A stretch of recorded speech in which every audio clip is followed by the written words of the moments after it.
Përshëndetje të gjithëve, mirë se vini në videon e radhës. Sot do flasim për një ndër gjërat më kryesore të makinës, që janë gomat. Kemi edhe këtë super makinë luksi, Maybach GLS 600, e cila do i kthehemi prap pak më vonë. Edhe për ta bërë këtë gjë, jemi te Tires Group Albania, që është lider për gomat në Shqipëri, edhe kemi edhe Gencin, që është përfaqësuesi i Tires Groupit, edhe që është specialisti dhe njeriu i duhur që do na tregojë sot për gomat edhe për Tires Group Albania. Tires Groupi ka disa vite në treg, me dy servise kryesore. Servisi është tu jemi tek kompleksi Mercedesit dhe servisi i dytë është në Durrës. Okej. Tires Groupi është distribuitori kryesor i Michelinit, Bridgestonit, Yokohamës, BF Goodrichit edhe një sër markash të tjera. Pra pjesë e paketes tonë janë rreth 12 marka. Gjitha llojet e brenda, po Michelini është më i miri që e dim pak a shumë gjithë, po që do e zbulojmë dhe pse është më i miri. Qëndron lart. Po do e zbulojmë avashavashet. Tash na tregon më shumë për ambientin këtu. Çfarë bëni ju? Pjesa e parë është procesi i ndrimit, balancimit goma dhe ndarja e fundit është konvergjenca robotike. Hajde të tregoj për konvergjencë robotike. Pra, për gjithë llojet automjetët bëhet konvergjenca. Atëherë, kjo është konvergjenca robotike për vetura. Inovacion, fjala e fundit e teknologjisë. Vetëm në Tires Group. Është sistemi updetuar me çdo model që del, edhe nëse është makinë 2025. Nëse në këtë moment del një makinë e re, sistemi i asaj është i azhurnuar ke konvergjenca. Pra, ka çdo lloj sistemi të automjetit të azhurnuar.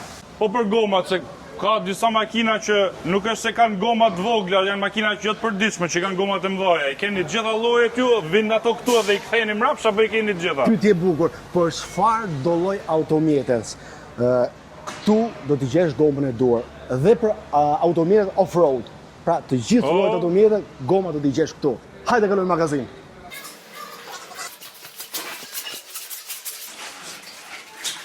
Atëherë këtu jemi tek njëra nga magazinat të Tires Groupit. Në këtë ambient ku jemi janë rreth 4500 goma, por janë dhe dy magazina të tjera. Njëra magazinë qendrore që janë mbi 32000 goma, edhe ke servisi në Durrës janë afërsisht mbi 6700-6500 goma.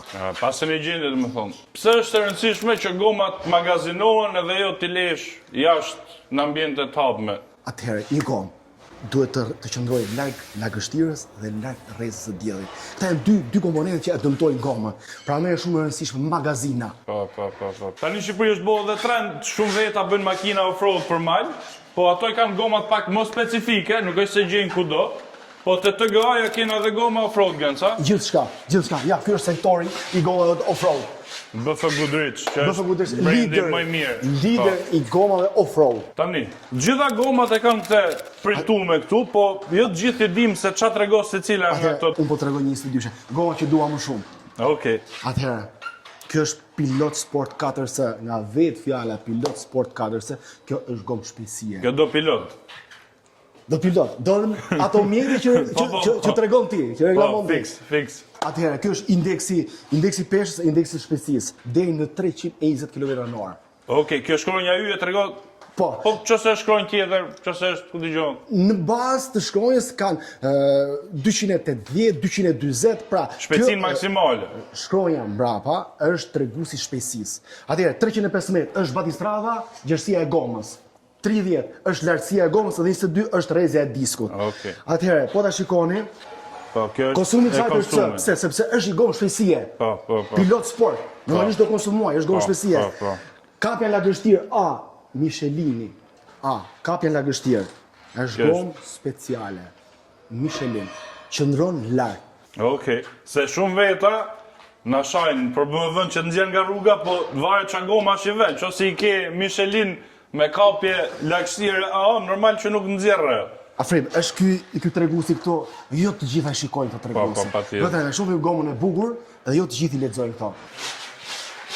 Kemi edhe këtë bishën këtu dhe kjo me goma Michelin Pilot Sport 4C-ja është, 23 ka goma, po këtu të TGA-ja i gjeni edhe për këtë. Kjo është konkurrente me Rolls-Royce Cullinan dhe Bentley Bentayga. Është me 2 ngjyra, 2 tonë që $12,000 opsion ka qenë kjo e Maybach. Këto disqet që i ka spektakël fare, shumë të bukura, multispoke, shumë veçanta. Ky është center lock, është fake center lock, se kur e heq këtë ka ato dadiçekët normal si tjera, nuk e ka si Porsche që e ka komplet ose si Lambo, ja. Është me pjesë kromi gjithanej, normalisht se makinë luksi është, GLS 600, Gjitha këto pjesët këtu krom edhe këtu të marmitat poshtë. Nuk mund të mungoj as logoja e Maybach, bot diferencën, edhe përpara ndryshe nga GLS-et e thjeshta, kjo ka grillën e Maybach, komplet krom. Nuk janë mundu me heq këto pjesët, me i bo blackout, i kanë lënë krom komplet, dhe këtu Maybach komplet, sistema Benzit. Versioni facelift i ka ndryshe këto pjesët këtu, që i ka dhe këto me logo Maybach, i pari se ka pas, fenerët multibim normalisht. Më dhëmë, për Forstrada luksi, kjo është ndër më të mira të mundshme. Tashi, pjesa e veçantë e kësaj është që ndryshe nga GLS-et e thjeshta, që janë me 7 vene, kjo ka vetëm 2 vene mrapa. Çdo gjë këtu është për të mirën e pasagjerëve mrapa, se kjo është që të kesh shofer, po edhe për t'i dhonë vetë. Cup holdera me ngroje ftoje, wireless, USB Type-C gjitha, klim normalisht individuale mrapa, ke këtë iPodin këtu që kontrollohet çdo gjë nga panorama lart, te audio, te masazhi, të gjitha.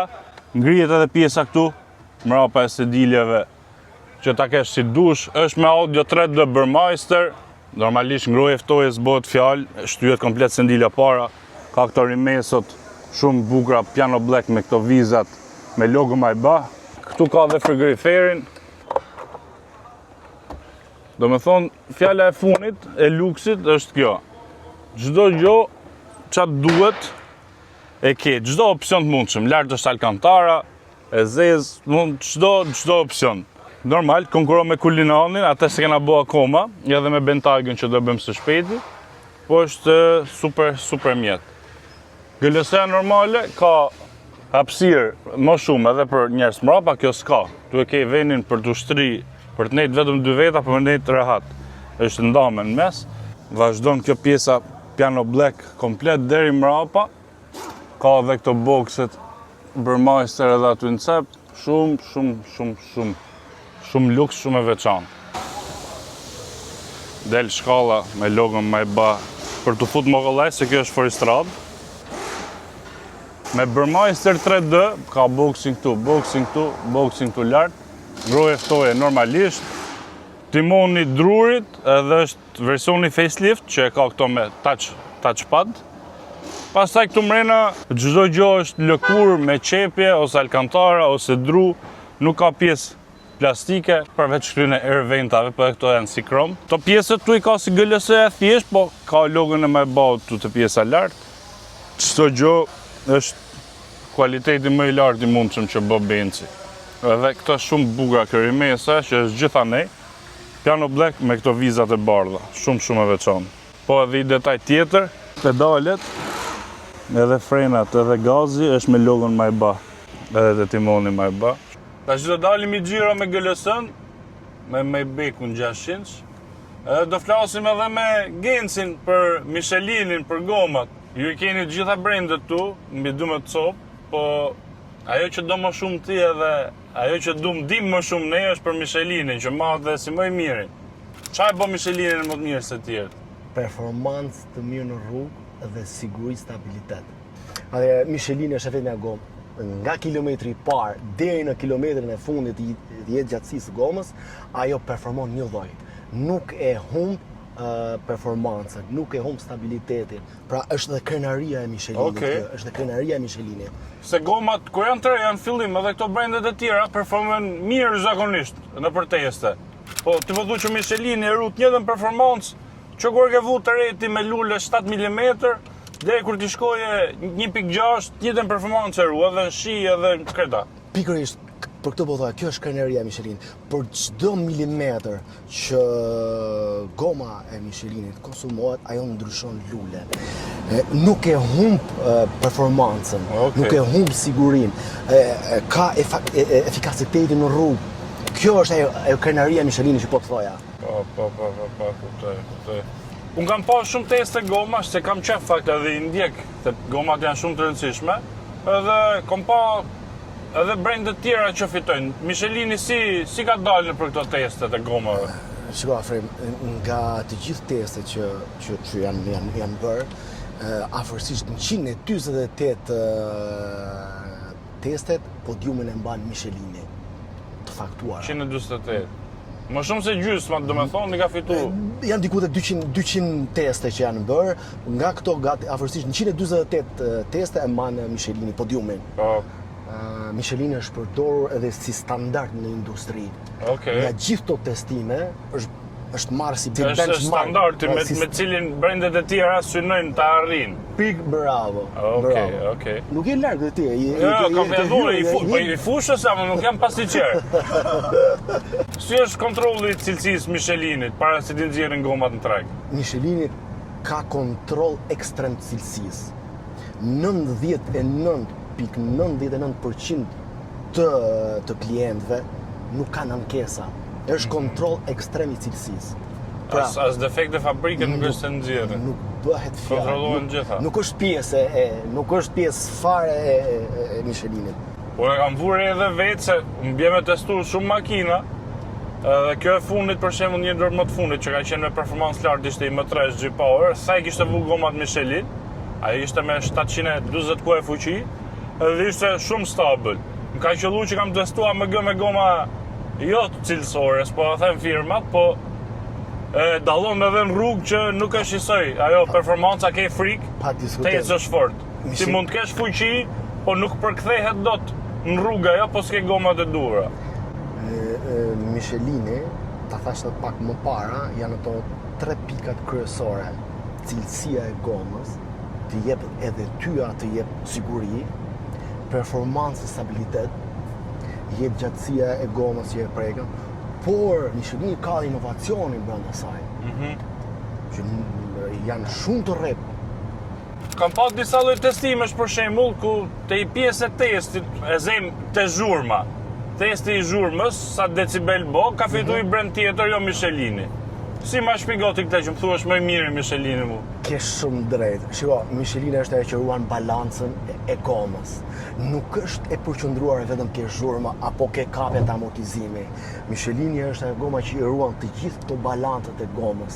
Okej, se pra ti po thu, mund të rregullosh jonën, po prish tjerat pastaj. Kështu që Michelini i balancon gjitha. Pikërisht, mund të kesh dëgjuar për një gomë që ka qenë e mirë në frenim, por balanca e amortizimit i saj, Michelini këtu të bën të veçantë. Pra ajo ruan balancën e gomës. Pra në të gjitha këto si thua të pikat e rëndësishme që është frenimi, amortizimi, decibeli, zhurmët, Michelin ruan balancën e gomës. Po, kuptoj. Kam po në fakt edhe këto makinat e performancës në pistë që përdorin shumë Michelinin, kap 2-shin, kap 2-rën, edhe këto i keni ju, jo se kena pista ne këtu, po ka njerëz që shkojnë në për pista. Të gjitha janë, normalisht është gomë që bëhet me porosi, po të gjitha vinë këtu. Të gjitha. Super. Se i periudhë ka qenë goma që ka rritë shpejtësinë më të lartë të Bugatti, Michelin kanë qenë edhe ato që janë përdorur. E vërtetë, ai është një Bugatti, ajo mos gabofsha, 453 km/h ka arritur. Shumë gomë e fortë duhet me qenë që të arrije me përballuar shpejtësi. Folëm për balancën që e ka gjetë Michelini, po ku e di Michelini që kjo është balanca e saktë dhe jo di lloj balance tjetër që ka gjetë brend tjetër. Kjo është feedbacku i klientëve. Janë afërsisht 78% e klientëve që japin vlerësimin me 5 yje. 5 stars, po. Dhe nota mesatare është afërsisht 4.8, kur konkurrentët e tjerë qëndrojnë poshtë 4.3. Okej, ka diferencë madhe. Është e qartë, është feedbacku i klientëve të gjithë. Madje afrim, po ta shohësh pak me detaj, fakti që nuk janë me 5 yje, e tregon qartë që janë klient real. Janë klient real. Është vlerësim real. Nuk janë komente të bleme, review të bleme. Ajo është brend ndërkombëtar, aty kush disa mira review do jetë. E kanë gjithë bagazhin e kapacitetin për të bërë gomat më të mira, se i kanë gjithë facilitetet, kanë të ardhurat, i kanë gjitha normalisht. E sidomos kur bëhet diçka premium, nuk mundohesh me kursy, se nuk do dalësh më i lirë, por do dalësh më i mirë në treg. Se po dalësh edhe më i lirë edhe më i mirë, kjo është si e pamundur. Ne e kena qef lirë dhe mirë, po më ngacmohem me të që the, janë shumë klientë shohin si gomë të shtrejtë. Shiko, është ndoshta gomë që kushton pak më shumë se, por je 15% më i fituar, sepse është një gomë që t'jep gjatësi më shumë. Pra, çdo produkt thot 40.000 km e ka një gomë. Michelin të bën 50 dhe 60.000 kilometër. Të jep siguri në rrugë, jep 15% më i fituar. Po. Aktualisht tu te GLS-ja kemi goma verore, edhe unë zakonisht 8.000 përdor verore. Po kam pa edhe tjera që përdorin shumë 4 stinët. Sipas teje këtu në Shqipëri, çfarë gomash ja vle përdorin më shumë? Është njëra nga pyetjet që më bëhet më shpesh në servis. Shiko, po ta marrësh rajonin i vendosja e Shqipërisë, ndoshta nuk ka nevojë për goma 4 stinca ose goma dimri. Kryesisht është për goma vere. Rajoni veri lindor, ndoshta është ajo rajon që kërkon gomë 4 stinca ose gomë dimrore. Qëse ti do me shku në Voskopoj kur bje borë, si do me thonë? Ja, atëhere, është 15 nëndori ajo që është ndrimi sezonal i gomave. Në 15 nëndor ndrohen gomat e vendosën gomat e dimrit deri në 15 mars. Kjo ka të bëjë me temperaturë. Një gomë dimri nuk mund të lëvizë më shumë se 7 gradë temperatura. Pra, që do të thotë, kur është një kohë e ftohtë, goma e dimrit është e qëndrueshme, ka efikasitet, ka kapje. Por nëse temperatura kalon 7 gradë, ajo nuk ka efikasitet më. Do me thonë, po rrit temperatura mbi 7 gradë, është e kotë. Një gomë dimri është gjunaf ta përdorësh. Kuptoj. Humb Gjitha ato benefitet që ka i humbet, ajo është e destinuar ose është temperaturë të ulët të ketë performancën e vet. Për kapje më të mirë në lagështirë të ftohtë, në asfalt, në akull edhe në të borë. Pra, nëse temperatura rritet mbi 7 gradë apo 10, apo siç ka Shqipëria që ka një temperaturë mesatare 25-30, është gjunaf ta përdorësh gomën e dimrit. Gomat, sa vite mund të rinë me i makinë, qofse se ke konsumu ti, ke lullet pa konsumume, se s'bo shumë kilometra, po goma është e vjetër e zemë.